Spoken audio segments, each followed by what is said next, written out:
How's it going, everyone? We are here to evaluate some Week 11 FanDuel defenses. On our journey today is Jason. He's feeling refreshed, a new man after a long weekend. He got some terrible sleep last night, and he's ready to invigorate this pod with some powerful emotion. I woke up. I used this. P90X. No, completely different. I was going a different route than that. This Mm. shampoo. You said invigorating. I feel like every shampoo you see is invigorating. So Mm. I used this tea tree oil, and I was alive and woken up this morning Yeah. by You didn't shampoo. you didn't shower, you just put on that shampoo, right? Yeah, I didn't even get in the shower. I just literally put Yeah. it on. It's still Yeah. sitting on top of my head. I've tried that before. There's some mixed results, but some products are better than others without the shower. Cash game defenses.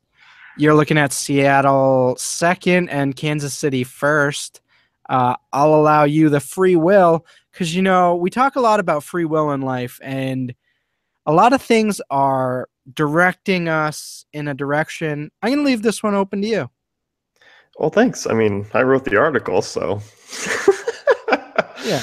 yeah. I mean, Whichever Kansas. one you want to talk about first. I'd probably suggest Kansas City. I'm not saying you have to, but if you weren't a completely idiotic person, you'd probably talk about Kansas City first. Yeah, so that's what I'll do. I'll talk about Kansas City Good. first. Yeah, I sure hope so. Thanks. Home matchup against the Bucks here. You look at the total, lowest of the week. Obviously, not expecting a lot of production out of this Bucks offense. They still scored 30 plus points last week. Mike Evans wasn't really a part of it at all. I still don't think outside of him this is really a good offense. Doug Martin still working his way back into kind of a larger role, being injured. Kansas City finally getting healthy, and I think we've seen that over the last 3 weeks, 10 sacks over that span. And they've just been really consistent. 5 straight games with double-digit fantasy points. In 6 of the last 7, they've been that. 2.4 takeaways per game. Obviously, Winston is still turnover prone. So I think Kansas City, 5K, pretty much as kind of as safe as you can get really on this week.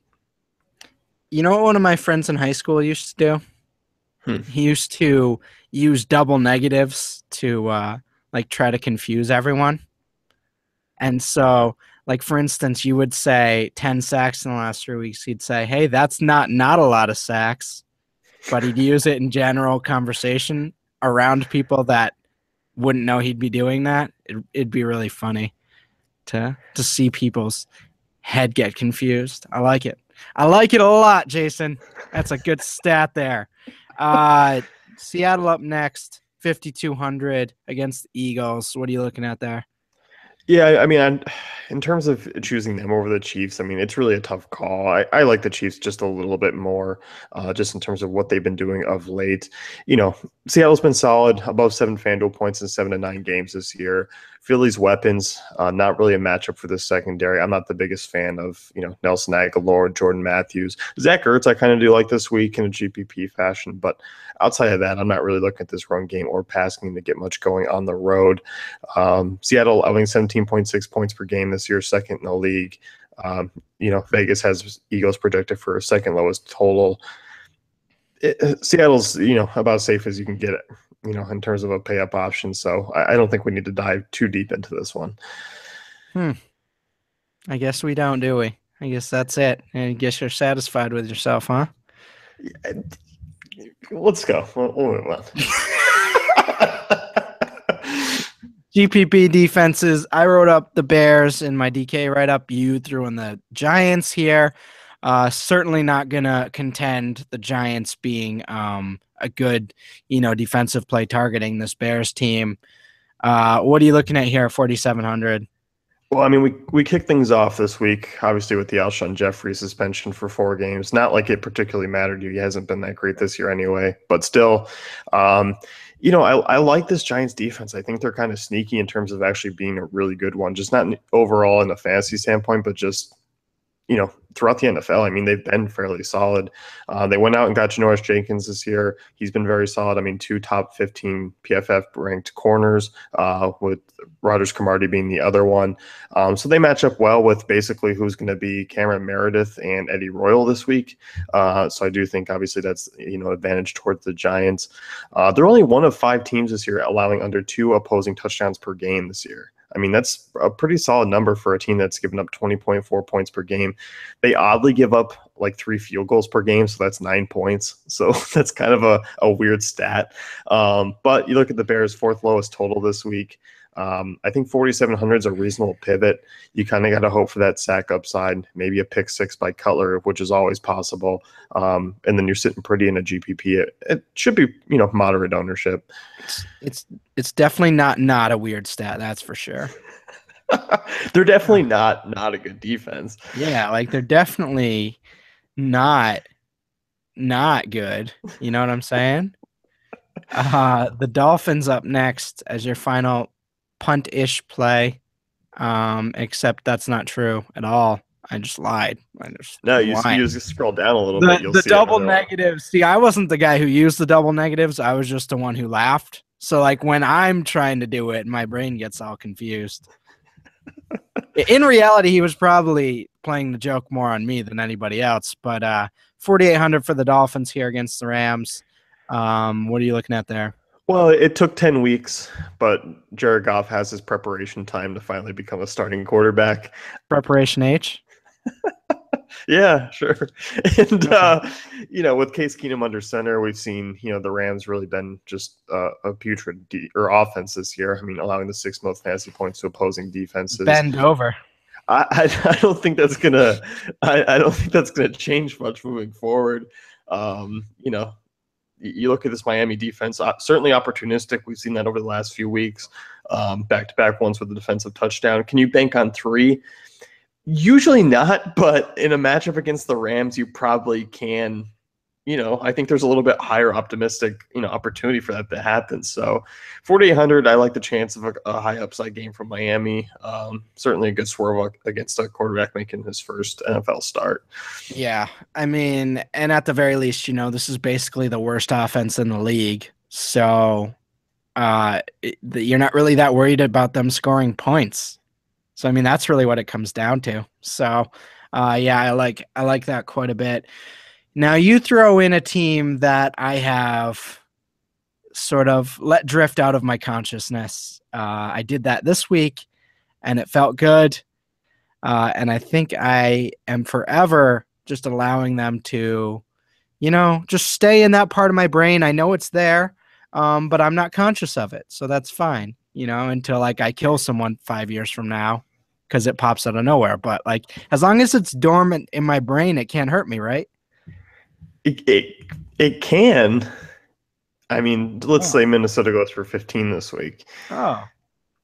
You'll that 5 years from now, killing someone may come Monday night. Oh, interesting. So there's that aspect to it. So the Minnesota Vikings versus the Cardinals, 4,500. Obviously, one of, if not the best defense through the first 6 weeks of the year. Really fallen off the last few. What's your read on this situation? So I think obviously you look this defense. I think they've fallen off basically because the offense has become. We didn't see that last week. I was surprised that we saw Sam Bradford come out and throw 300 yards, and they actually moved the ball. But in the previous weeks, I mean, we saw this defense really just be put in horrible spots. Inside their own 50 already, starting off drives just because basically this offense couldn't move the ball. They couldn't run. It was a lot of 3 and outs. This week, it obviously could be the same thing. I mean, we could see, an offense, obviously, because the Arizona defense is much better than Washington's. We could see that happen. But I still think Minnesota is a top 5 defense. On the road this year, Arizona is averaging 2.3 giveaways compared, to below 2 at home. This is the cheapest you're probably going to see Minnesota all year. Just 4,500. They've usually flirted with around 5K. They've allowed 1.5 touchdowns per game at home this year. Arizona is scoring just 16 points over the last 3 games per game. So I think Minnesota's in an actual reasonable spot to bounce back here. Carson Palmer did not look impressive against San Francisco. Neither did David Johnson. So I think overall, this is a much tougher spot, especially going on the road. So I think there's actually a lot of upside here. Yeah, I threw out a tweet today that didn't get any action, talking about how David Johnson's bad now. Last 29 carries, 2.7 yards per carry. No one's reacting. Where are all the people that hated Melvin Gordon? Where's the David Johnson haters? You know what I'm saying? Russ, there's people that try way too hard in this world. I'm just saying, if yards per carry is so important and an indicator of success for running backs, where's all the David Johnson haters? And in fact, his last 3 games, he's been under 4 yards per carry in all 3. Interesting. Well, I see the shade, and I'm glad you're taking a moment to throw the shade on a visual platform, because you can see just the glimmer of your eye that Melvin Gordon has outperformed David Johnson over the last few weeks. Oh, no, I don't think that. I don't think Melvin Gordon's even close. I think David Johnson's an absolute monster. There's a lot of heat that I didn't take, but my man Melvin took. I didn't think it was fair. So we're fighting back with a vengeance and subtweets. Bow. So you know what you need to do? What? Is play Minnesota's defense this week and at least one GPP for me. I think you're right. I think if I'm doing this narrative, I have to play the Vikings. This is a full hope. Melvin Gordon. If he played DFS, he would play Minnesota this week. That's true. I think you're right. I know that. So you're going with the empirical, evidence-based. I might just go with the narrative this week and go Vikings because I want the Vikings to shut down David Johnson. Well, it's usually your strategy anyway. So. What